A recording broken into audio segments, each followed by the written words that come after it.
আখেরাত, কবরের ফিকির, আখেরাতের ফিকির, মৃত্যুর ফিকির। আমি আর তুমি ভাই, জোয়ান ছেলেরা বাবা, মনে রেখো আব্বা, তুমি আমি যদি সবাই মিলে এটা বুঝে নিতাম যে খাইয়া পইরা দুনিয়া সমান সমান, পেড়ে বাতে দুনিয়া, এরপরে আর কিছু নাই। মৃত্যু মানে শেষ, মৃত্যু মানে হারিয়ে যাওয়া, মৃত্যু মানে নিশ্চিহ্ন হয়ে যাওয়া। না রে ভাব, আল্লাহ তাআলা বলছেন বান্দা মৃত্যু মানে নিশ্চিহ্ন না, মৃত্যু মানে আমি আল্লাহর কাছে ফিরে আসা, মৃত্যু মানে আমার কাছে আসা, আমার কাছে। কুল ইয়াতাওয়াফাকুম মালাকুল মাউত আল্লাযী ওয়াক্কিলা বিকুম সুম্মা ইলা রাব্বিকুম তুরজাউন। আল্লাহ কোরআনে বলেন, হে নবী আপনি বলে দিন তোমাদের সকলকে আমি আল্লাহর পক্ষ থেকে নির্ধারিত ফেরেশতা মালাকুল মউত আজরাইল তোমাদের মৃত্যু ঘটাবেন এবং অতঃপর তোমরা সকলেই ইলা রাব্বিকুম তুরজাউন, তোমাদের রবের কাছে ফিরবে। মৃত্যু মানে হারিয়ে যাওয়া না, মৃত্যু মানে আল্লাহর কাছে ফিরে যাওয়া। কুরআনুল কারীমের মধ্যে আছে, আল্লাহ বলেন ফাকাশাফনা আনকা গিতাআকা ফাবাসারুকা আল-ইয়াওমা হাদীদ। আল্লাহ বলেন মৃত্যু মানে তোমার চোখে, তোমরা মনে করেছো মৃত্যু মানে এই লোকটা চোখ বন্ধ করে ফেলছে আর কিছু দেখে না। আল্লাহ বলে না বান্দা, দুনিয়ার এই অংশ থেকে আমি তার চোখ বন্ধ করছি। মৃত্যু মানে আমি তার চোখ আগের চাইতে পাওয়ারফুল করে দিয়ে কবর থেকে এবার এমন চোখ খুলে দিছি যে কবরের মাটির থেকেই সে জাহান্নাম পর্যন্ত দেখতে পারে। এই জন্য মৃত্যুর মাধ্যমে মানুষের চোখের দৃষ্টি কমে না, বাড়ে। ফাবাসারুকা আল-ইয়াওমা হাদীদ, আজ তোমার চোখের দৃষ্টি আল্লাহ বলছে মৃত্যুর পরে আরো তীক্ষ্ণ, আরো বেড়ে গেল, বেড়ে গেল। এখন তো আমি আধা কিলো দেখি না, কিন্তু মৃত্যুর পরে চোখ বন্ধ করার পরে দুনিয়া থেকে কবরে গেলেই মানুষ কবর থেকে এই চোখ দিয়েই জান্নাত কিংবা জাহান্নাম সরাসরি দেখবে। চোখের পাওয়ার বেড়ে যাবে, চোখের দৃষ্টি বেড়ে যাবে। এই জন্য মৃত্যু মানে হারিয়ে যাওয়া না। এই একই কথা আল্লাহ তাআলা বারবার বলছেন, বারবার। আমরা হুজুররা, আমরা মোল্লা, আমরা মৌলবী, আমরা এই হুজুর, আমরা জীবন আপনাদেরকে আখেরাত, কবর, মৃত্যু, পরকাল এ কথা মনে করাই। কেন? অনেক মানুষ বিদ্রুপ করে হুজুরদের কাছে, আর কোনো কথা নাই, কেবল কবরের কথা কয়, কেবল আখেরাতের কথা কয়। হ ভাইয়া, আর কোনো কথা নাই। ডাক্তারের কাছে কেবল চিকিৎসার কথা, ইঞ্জিনিয়ারের কাছে কেবল বিল্ডিং প্ল্যানিং এর কথা, রাজমিস্ত্রির কাছে কেবল ইট বালু সিমেন্টের কথা, কাঠ মিস্ত্রির কাছে কেবল কাঠ টিন জলুই ফেরেক এটারই কথা। যে যেই কাজ করে তাকে ওই কথা বললে ওইটাই মানায়, সে অন্য কথার পণ্ডিতি করলে এটা মানায় না। মোল্লা, মুন্সি, মৌলবী, আলেম, ওলামা, আমাদের জিম্মাদারি আল্লাহর বান্দাদেরকে আখেরাতের দিকে তৈরি করা, পরকালের জন্য তৈরি করা। আর খোদার কসম, এটাই সত্য যে আখেরাতের প্রস্তুতি, আখেরাতের চিন্তা, এটাই শ্রেষ্ঠ প্রস্তুতি, এটাই সর্বশ্রেষ্ঠ চিন্তা। আপনি মরে গেলেও আপনি চিন্তা করেন না আপনার ফুট বাঁচবে। আমি মরে গেলে, অনেক মানুষ আছে না, আমি মরে গেলে আমার জি ফুটটি কেমনে জানি চলবো। আমনের বাপ মরাতে আপনি যেমনি চলছেন, এই আমনে মরার পরেও আমনের জি ফুট এমনি চলবে। আপনি কোনো টেনশন করেন না, আমনে এত মিথ্যা বলার দরকার নাই, আমনে এত সুদ, এত কিস্তি, এত বাটফারি সিটারি জিফুতের লাগিয়া করছি না, না, লোভের কারণে করছেন, স্বার্থের কারণে করছেন। কোন সুদখোর মনে রাখবেন স্ত্রী সন্তানের প্রতি দরদি না। কোন কিস্তিখোর যারা কিস্তি নেয়, এই হারামখোর মূলত স্ত্রী সন্তানের মায়ায় না, লোভে লোভে লোভে। আপনাকে বলে নাই বেটা স্ত্রী সন্তানকে হারাম দ্বারা পালতে, হারাম দ্বারা তার সংসার করতে। আপনাকে আল্লাহ বলে নাই, নবী বলে নাই, রাষ্ট্র বলে নাই, মেম্বরে বলে নাই, চেয়ারম্যানে বলে নাই, এই পৃথিবীর কোনো পাগলেও বলে নাই। আমনের লোক আপনারে সুদ খাওয়াইছে, আমনের লোক আপনারে কিস্তি নেওয়াইছে। আপনি হারামখোর মিয়া। কোন হারামখোরের সন্তান মানুষ হয় না, আমি বলে গেলাম, লিখিত দিলাম, লিখিত। সুদখোরের সন্তান মানুষ হয় না, কিস্তিখোরের সন্তান মানুষ হয় না, ঘুষখোরের সন্তান মানুষ হয় না। যদি বলেন মানুষ হইছে, আমারে বলেন, আমি দেখতে যাব। আপনি কি দেখাইবেন? মানুষ হয়েছে মানে হেতন পয়সা ইনকাম করে, 1 লাখ টাকা বেতন পায়। 1 লাখ টাকা বেতন পাইলে হেতের মানুষ কয়? আপনার এটা কে বলছে? কোথায় লিখছে? কোথায়? সে উপার্জনে না শিখছে মিয়া, সে পয়সা রোজগার করা না শিখছে আপনার সন্তান। টাকা উপার্জন করলে তো মানুষ হয়েছে বলে না। এই পৃথিবীর কোনো অভিধানে, কোনো ডিকশনারিতে কোথাও কথা লেখা নাই যে মানুষ কাকে বলে। যে উপার্জন করে টাকা তাকে মানুষ বলে? তাকে বলে মানুষ? মিয়া কোথায় লিখছে এটা বলেন? পৃথিবীর কোথায় লিখছে কথা? ইনসান তো ভিন্ন কিছু, ইনসান তো ভিন্ন কিছু। উপার্জন নিজের খাবারের চাহিদা পূরণের জন্য প্রয়োজনীয় জিনিস সংগ্রহ, এটা তো পিঁপড়াও করে। একটা পিঁপড়াও তো এই পৃথিবীর সবচেয়ে বেশি শক্তিশালী, এই পৃথিবীর সবচেয়ে শক্তিশালী প্রাণী কি? পিঁপড়া। পিঁপড়াই পৃথিবীর সবচেয়ে শক্তিশালী প্রাণী, যে তার ওজনের চাইতেও ভারী জিনিস বহন করতে পারে। একটা হাতি সমপরিমাণ আরেকটা হাতি কাঁধে লইতে পারত না, বুঝেন না? কিন্তু একটা পিঁপড়া তার নিজের চাইতে ভারী জিনিস বহন করতে পারে। এই জন্য পিঁপড়া সবচেয়ে শক্তিশালী প্রাণী, সে তার অবস্থানের চাইতে বেশি জিনিস নেয়। এই জন্য ভাইয়া বাবা আখিরাত ভুলবেন না। বাবাদেরকেও বলি, আমার সাফ কথা, একটা লোক, আমি তো চ্যালেঞ্জ করছি, কোন বাপ, একজন বাবা এখানে দাঁড়িয়ে বলেন যে আমি সুদে কিস্তিতে 12 লাখ টাকা লইয়া আমার ফুতেরে বিদেশ পাঠাইছি, হুজুর আল্লাহ জানে আখিরাতে আমারে মাফ করে, আল্লাহ জানে আমার কবরের আযাব মাফ করে দে, এই আশায় আপনি এম খারাপ এনে দাঁড়াই বলেন, আপনি ছবি উঠাবেন, সবাই ছবি উঠাবেন। এবারে যে এবারে সুদে টাকা লইছে, লইয়া কিস্তিতে টাকা নিয়া এবারে ফুতেরে বিদেশ পাঠাইছে, আল্লাহ জানে উনারে এবারে জাহান্নাম থেকে মুক্তি দেয়, আখিরাতে জানে মাফ করে, এই আশায় এটা আমি কর। আসেন এখন আসেন, বলেন একজন লোক বলেন, বুঝেন নাই কথা আমার? বলেন, আপনি সুদে টাকা নিছেন আখিরাতের আশায়? কথা বলেন না কেন? আপনি কিস্তিতে টাকা নিছেন আখিরাতের আশায়? জাহান্নাম থেকে বাঁচার আশায়? দুনিয়ার লোভে? আপনি এটা বুঝছেন আপনার ছেলেটা এখন আমি 12 লাখ টাকা দিলে এটা আমার একটা টাকা উপার্জনের মেশিন, আমি একটা মেশিন বইয়ে এলাম, এরপরে হেতে টাকা দিব। তা নাই তো বলেন, দুনিয়ার আশা ছাড়া, সম্পদের আশা ছাড়া বাড়ি করবেন, বিল্ডিং করবেন, জমি কিনবেন, সংসার চালাইবেন, বাজার সদাই খাইবেন, আপেল মালটা খাবেন, এই তো দুনিয়ায় হলো। তো আখিরাত? আখিরাত ভুলে গেলেন, বাবাও ভুলে গেলেন, সন্তানও ভুলে গেলেন। আপনার ছেলে উপার্জন একদিন কর্মে না গেলে আপনার মনে গুসা হয়, কিরে ফুতি কি শুরু করলি, কামে যাস না কা? কিন্তু আপনার ছেলে 365 দিনে, খোদার 1 বছরে একদিনও ফজরের নামাজ পড়ে না, একটা দিন পড়ে না, এত বড় জানোয়ার মুসলমানের ঘরে ঘুমায় কেমন? ওরে জিজ্ঞাসা করেন না, ওই ছেলেটাকে জিজ্ঞাসা করেন, তুই মানুষ না জানোয়ার?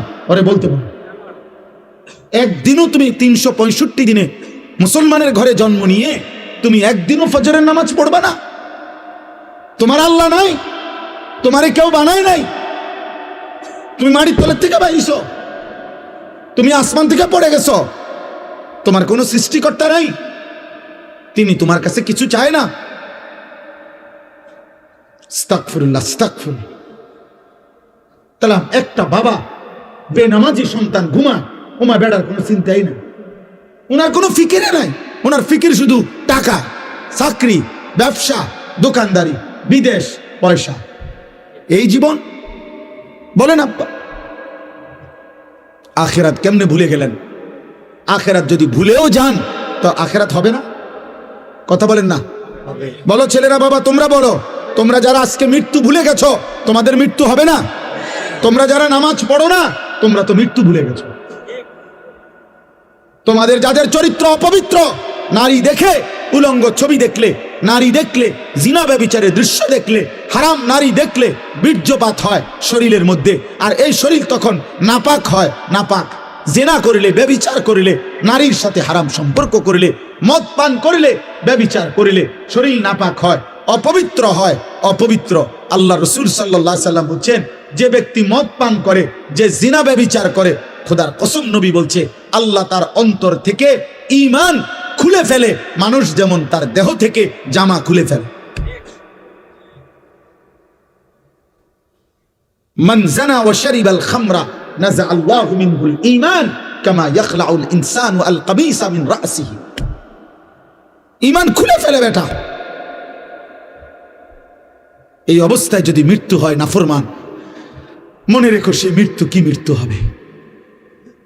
আল্লাহ রাসূল সাল্লাল্লাহু আলাইহি সাল্লাম বলেন, বুখারীর হাদিস, লা ইয়াজনি জানি হিনা ইয়াজনি ওয়া হুয়া মুমিন। কোন ব্যক্তি যখন জিনা করে, ব্যভিচার করে, কোন মেয়ের সাথে হারাম সম্পর্ক করে, খোদার কসম নবী বলছে সে মুমিন থাকে না। লা ইয়াশরাবুল খামরা হিনা ইয়াশরাবু ওয়া হুয়া মুমিন। নবীজি বলছে যে নেশাখোর মদ পান করে, আল্লাহ রাসূল বলছে সে মুমিন থাকে না। লা ইয়াসরিকু সারিকু হিনা ইয়াসরিকু ওয়া হুয়া মুমিন। আল্লাহর নবী বলেন যে চুরি করে আল্লাহর কসম নবী বলছে।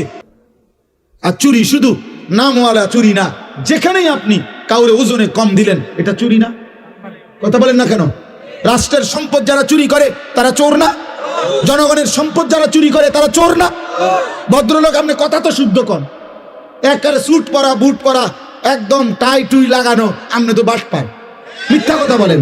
আপনি তো এক খোঁচা দিয়ে 100 কোটি টাকা মেরে দিচ্ছেন, তাহলে আপনি তো শুদ্ধ চোর। আপনি তো কথা তো শুদ্ধ বলেন। এই জন্য বললাম আব্বা, দুইটা শব্দ ইংরেজি বলা, প্যান্ট পরা, স্যুট পরা, শুদ্ধ ভাষায় কথা বলা, টাকা পয়সা উপার্জন করা, এর নাম মানুষ না। মানুষ ভিন্ন কিছু, ইনসান ভিন্ন কিছু, ভিন্ন কিছু। যদি বলেন আপনাদের হুজুরদের মধ্যে তো এরকম অনেকের থাকতে পারে ত্রুটি, হ্যাঁ থাকতে পারে, আমি কি অস্বীকার করছি নাকি? হুজুর হিসাব দিবে না? কথা বলে না কেন? ইমাম সাহেব হিসাব দিতে হবে না? ইমাম সাহেব কি বেহেশত টেন্ডার হয়ে রয়েছে নাকি? তাইলে বক্তা সাহেব কি বেহেশত? আমি কি এখন বেহেশত থেকে আসছি? আমি ক্যান্টনমেন্ট থেকে আসছি, সাবের বাজার থেকে। হিসাব আমাকেও দিতে হবে, আপনাকেও দিতে হবে। এজন্য আমিও চেষ্টা করি, আপনিও চেষ্টা করবেন। আমি তো আল্লাহকে সাক্ষী রেখে বলতে পারি ইনশাআল্লাহ। আপনি বলেন, আমি বলি, আমি 5 ওয়াক্ত নামাজ আজকে জামাতের সাথে পড়ছি। আপনি দাঁড়ান, যুবক ভাই তোমরা তো বলো। এই জন্য একজন আরেকজনের কাঁধা ছোড়াছুরি করলে হবে না। আপনারও তো দোষ আছে না, আপনারও তো দোষ আছে, এ কথা বললে হবে না আব্বা। আপনার দোষ আমার দোষ প্রশ্ন না। আমাদের প্রত্যেকেই আল্লাহর সামনে যেতে হবে, আখিরাতে যেতে হবে। এই গুনাহ থেকে বাঁচতে হবে, গুনাহ থেকে বাঁচতে হবে। প্রতিটা গুনাহ বাবা, প্রতিটা গুনাহ, প্রতিটা পাপ, খোদার কসম আল্লাহর নবী বলছেন ওয়া ইন্নাল ফুজুরা ইয়াহদি ইলান নার। নবীজি বলছেন উম্মত, প্রতিটা গুনাহ তোমাদেরকে জাহান্নামের দিকে টেনে নিয়ে যাবে। এই নারী ছবি, এই নাচ গান, এই অস্থিরতা, এই বেহায়াপনা, এই অসভ্যতা, এই নোংরামি, এই মদ, জুয়া, সুদ, ঘুষ, কিস্তি, আমাদের মা বোনেদের বেপর্দা জিন্দিগি। আহা, আপনাদের ঘরে এখন আর আপনারা নিজ চোখে দেখা আপনাদের এক এক মেয়ে, আপনাদের বোন, আপনাদের কন্যা, আপনাদের স্ত্রী বেসামাল, বেসামাল, মন মতো পোশাক পরে, মন মতো জামা গায়ে দেয়, কত রঙে, কত ডিজাইনে, কত ঢঙ্গে সাজে, রাস্তায় রাস্তায় ঘুরে, বাজারে মার্কেটে প্রতিনিয়ত ঘুরতে থাকে। আহারে, বাপ কোথায়, স্বামী কোথায়, ভাই কোথায়, আত্মীয় কোথায়, অভিভাবক কোথায়? তোমাদের যুবক, পিছনে তাকায় না, পিছনে তাকাবা না। তোমাদের একটা একটা ছেলেকে আমি বলি, বাবা তোমরা এই সমাজের ছেলে, আমার কথা মনে রাখো। তোমরা যেভাবে আজকে নামাজ ছাড়া এই মোবাইলে আসক্ত হয়ে, তোমরা যেভাবে নারী ছবি আসক্ত হয়ে গেছ, তোমাদের আগামী 10 বছর পরে আল্লাহ চাহে তো হায়াত দিলে, আজকে তোমাদের যাদের বয়স 14, 16, 18, 20 বছর, তোমরা প্রত্যেকেই হারাম প্রেম তালাশ করছো, তোমরা প্রত্যেকেই কোনো না কোনো মেয়ের সাথে সম্পর্ক করতে চাচ্ছ, তোমরা নামাজ ছেড়ে দিচ্ছ।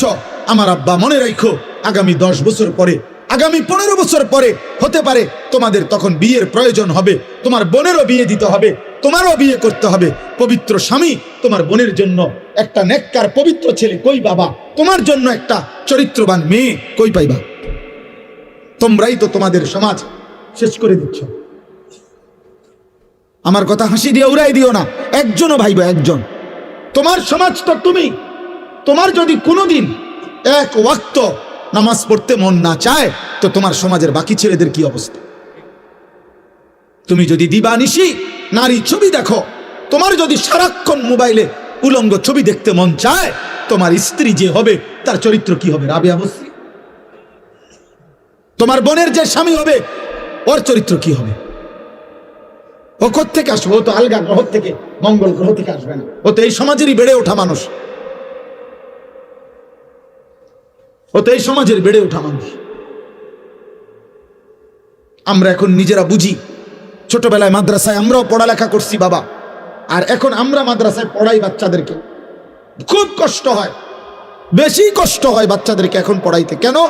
একটা বাচ্চা আপনার তার বাড়িতে গেলে তার চারিদিকে তার বাড়ির চাচাতো ভাই, মামাতো ভাই, ফুফাতো ভাই, জ্যাঠাতো ভাই, খালাতো ভাই, আপন বড় ভাই, আপন মা, আপন বোন, প্রত্যেকের হাতে দেখে একটা একটা বড় মোবাইল। সবাই ছবি তুলতেছে, ভিডিও করতেছে, সবাই আপনার নাটক দেখতেছে। এর মাঝখানে এই একটা ছেলে, সে তখন নিজের বড় অসহায় মনে করে যে আরে আমার মনে মাদ্রাসায় পড়ার কারণে আমারে বন্দি করে রাখছে, আমারে জেলখানা দিয়ে রাখছে, আমারে আবদ্ধ করে রাখছে, আমার জীবনের কোনো সুখ নাই, আনন্দ নাই, আমার কোনো উল্লাস নাই। এই কারণে প্রতিনিয়ত আমরা মাদ্রাসা চালাই বাবা, প্রতিনিয়ত বাচ্চাদেরকে অভিভাবক আইসা কাঁদে যে হুজুর কোনোভাবে মাদ্রাসায় পড়াইতে পারতেছি না, রাখতে পারতেছি না, কেবল ছুটে যায় বাচ্চা, কেবল ছুটে যায়। কারণ চারিদিকের গুনার এই আয়োজন দেখে তার নিয়ন্ত্রণ করা একা কষ্ট হয়। তুমি বলো বাবা, তুমি বলো, বুঝতে দেখো, বুঝতে দেখো, বুঝতে শিখো বাবা। এই সমাজ নিরাপদ হবে না।